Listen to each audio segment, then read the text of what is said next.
आज प्रत्येक विद्यार्थी एका कॉम्प्लेक्स खाली जगतोय. हे नंबर देणं आधी बंद करा. हा पहिला, तो दुसरा, तो चौथा, तो 35वा.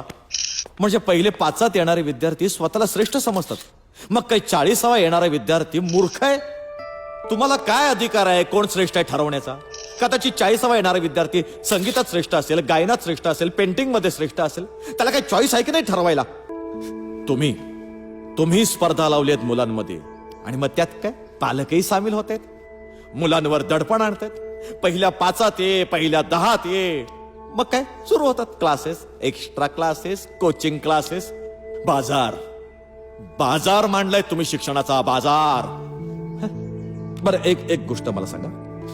माझ्या एका मित्राला शिल्पकार व्हायचं होतं, पण SSC ला तो सायन्स मध्ये फेल झाला म्हणून त्याला JJ स्कूल ऑफ आर्ट्स मध्ये ऍडमिशन घेणं शक्य झालं नाही.